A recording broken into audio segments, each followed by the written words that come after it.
Can't wait to see my favorite bands, Memphis May Fire, Bring Me the Horizon, and August Burns Red. And then you see the set times and they're all playing exactly at the same time. I mean, it's bound to happen, right? There's no way these bands aren't playing at the same time. There's just no way.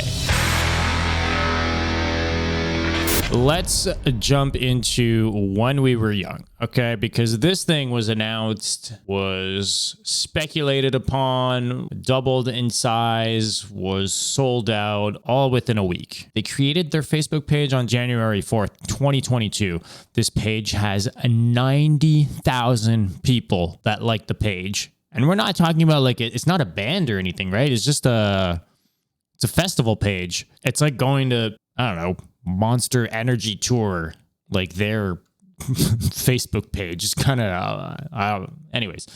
But yeah, so they put out this flyer. This flyer has 34,000 reactions to it, 24,000 comments, 50,000 shares. Because, I mean, quite honestly, this lineup is absolutely insane. I am clearly not the only one who looked at this flyer and did a double take and then had to look up, is this legit? Because this looks like every other fake flyer that's ever been put out there. What the lineup actually looks like, the logistics of it being a single day festival for some reason, the collection of bands that are on here, there's no sponsors, down to how the flyer even looks. The flyer looks like shit. That aside, I mean, look at this lineup. My Cam and Paramore alone, but then with Bring Me the Horizon, A Day to Remember, Avril Lavigne, Jimmy Eat World, they used AFI, Taking Back. Dude, this is absolutely massive. Everyone's been doing this calculation, like 65 bands divided by 3 stages, divided by 12 hours. It gives something like 20 minutes per band without considering teardowns or anything like that and changeover.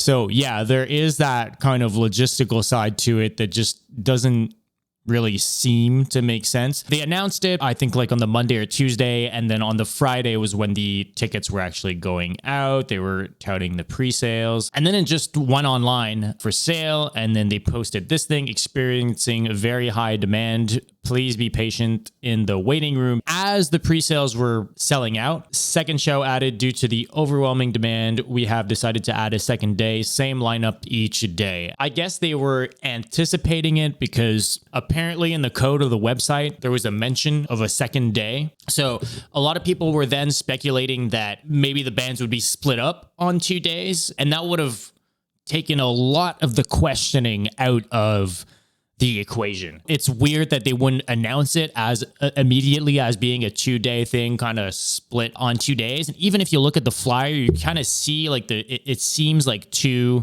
like different kind of lines, you know, like My Chem would headline on one day, Paramore on the other, and then you've got these bands on one day, these bands on the other. It could have made sense, but to everyone's fucking surprise, second day added, same lineup. So they added a day, but it's the exact same lineup. And then at 4 o'clock, they posted that the event was sold out for both days. Let's get into the AstroWorld comparison, because this festival is organized by Live Nation, which are the same people that put on the AstroWorld Fest with Travis Scott and had people that unfortunately passed from the site having too many people and the whole thing just not really being organized and set up to prevent this sort of thing. Nobody stopped the show. It just kept on going. It was a fucking shit show. Articles have been coming out. People are basically saying, hey, guys, knock, knock. These are the same people behind AstroWorld. I get the concerns, but on the other hand, Live Nation is also responsible for like 90% of big ass shows going on all over the US. And that sort of stuff doesn't typically happen. The other main difference being that the AstroWorld crowd and the When We Were Young crowd are completely different. There's a difference in culture here. I think that's something that a lot of people touched on when the whole AstroWorld thing came out. Metal shows and death metal shows, hardcore shows, there's an etiquette that comes with going to these shows, and if someone falls down, they get picked back up. And theoretically speaking, there's more violence going on at a metal show than at a rap show, but for whatever reason, stuff like this happen at a rap show, and that never happens in the metal world. Not saying that if it was a metal show that wouldn't have happened. I do believe that there was still event organizers, and how this thing was dealt with was obviously not done in a way that should have happened. But I also don't think that any alternative band, metal or pop punk or emo or whatever, any of these genres that have heavier music and stuff, I don't think any fucking band in the genre would have let the show go on as an ambulance drives into the crowd. I don't think this is actually a concern. A, because this shit typically doesn't happen in metal, and B, because AstroWorld happened.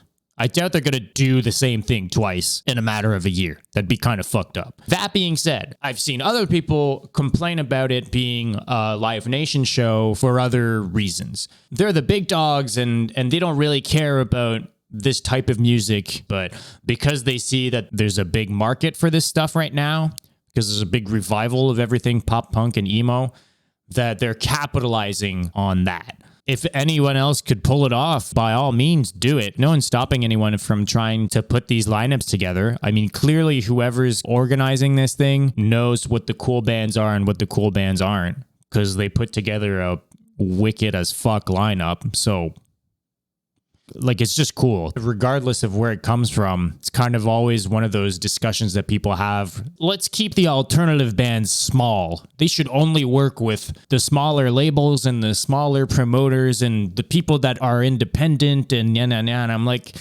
you could, but you could also have a fucking awesome as shit festival like this one.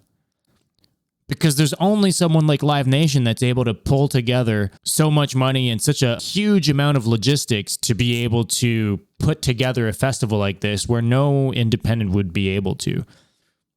Whether it comes from a good place or not, it's a cool fucking thing, and people should just be happy that these things can even happen. My thing with this lineup, I guess, would be, who is this for? Clearly, the intent here is to get a lot of people hyped on nostalgia and what these bands had to offer way back in the day. If we're looking at bands that have become less prominent or maybe have done less music in more recent years, that's cool. It doesn't really change anything. If I'm looking at like Armor for Sleep, they haven't put out an album in like 10 years plus.